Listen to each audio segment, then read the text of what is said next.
आमच्या औंध गटातील जिल्हा परिषद सदस्य आणि पंचायत समिती गणातील तिन्ही सीटा थोड्याफार फरकानं आमचा पराजय झाला. तो पराजय आम्हाला मान्य आहे.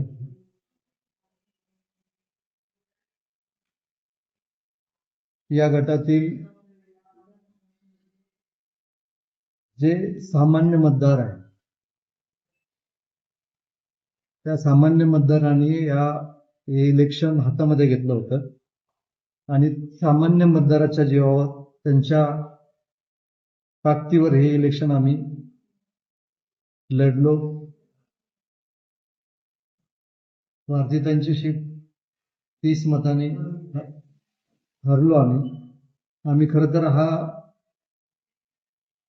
विरोधकांचा विजय आहे, पण आमचा पराजय नाही असं मानतो. इलेक्शनच्या काळामध्ये औंध गटातील 17 गावातील तरुण मंडळी, बुजुर्ग मंडळी प्रामाणिकपणे सर्वांनी अतिशय मेहनत घेऊन काम केलं. रात्रीच्या रात्री जागून काढल्या. अतिशय मेहनत करून इलेक्शन आम्ही लढलो. त्या सर्वांना मी खरं तर सर्वांचा आभार मानतो. या गटामध्ये गेले 1 वर्ष मी सन्माननीय जयकुमार गोरे भाऊंच्या माध्यमातून विकासाचा जो रथ आहे जया भाऊंचा तो मी पुढे हाकत होतो आणि सामान्य माणसाची छोटी छोटी कामं करत होतो. खरं तर माझी इच्छा जिल्हा परिषद पदाची नाही, इच्छा लढण्याची नव्हती. मला कुठल्याही पदाची अपेक्षा नव्हती. पण गेल्या 6 महिन्यामध्ये जे सामान्य माझे कार्यकर्ते होते की ज्यांना कधी कोणी प्रचार यंत्रणेमध्ये पण घेतलं नव्हतं, ज्यांना इलेक्शन हा सब्जेक्ट माहित नव्हता, असे 80% या भागातील युवक आणि वडीलधारी मंडळी माझ्याबरोबर होती आणि त्या सर्वांना मी या खरं तर राजकारणामध्ये सामावून घेण्यासाठी आणि प्रामाणिकपणे प्रयत्न केला. हे इलेक्शन माझ्यासाठी एक धडा आहे,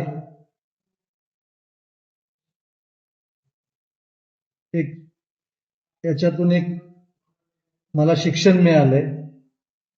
या इलेक्शनमध्ये माझ्या संपूर्ण गटामधील कार्यकर्त्यांच्या ज्या चुका झाल्या त्या पुढील 15 दिवसामध्ये आम्ही बसून त्या चुका सुधारण्याचा प्रयत्न करू. हे इलेक्शनमध्ये पराजय झाला असला तरी आम्ही खचून जाणार नाही. खटाव तालुक्यामध्ये औंध गणामध्ये जे विजन ठेवून जनता आणि लोक आमच्या पाठीमागे उभे राहिली, ते विजन, ती गटामधील कामं ताकदीनं आम्ही करणार, लोकांच्या समोर जाणार, आमच्या चुका दुरुस्त करणार आणि लोकांना जर आमचं काम पसंत पडलं तर लोक परत आम्हाला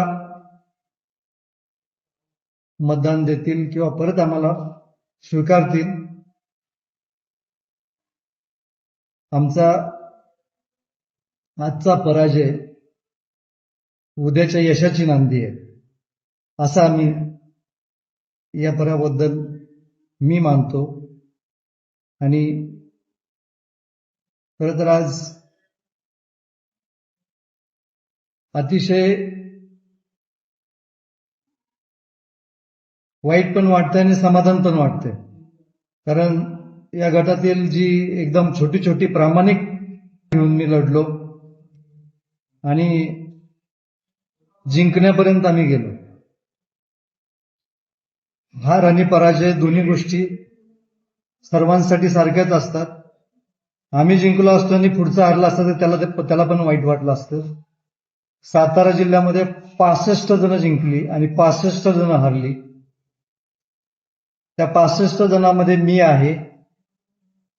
माझ्या चुका मी दुरुस्त करणार, माझे सर्व कार्यकर्ते परत ताकदीने उभे करणार आणि विकासाचं राजकारण करणार. 90% समाजकारण आणि 10% राजकारण करणार. धन्यवाद.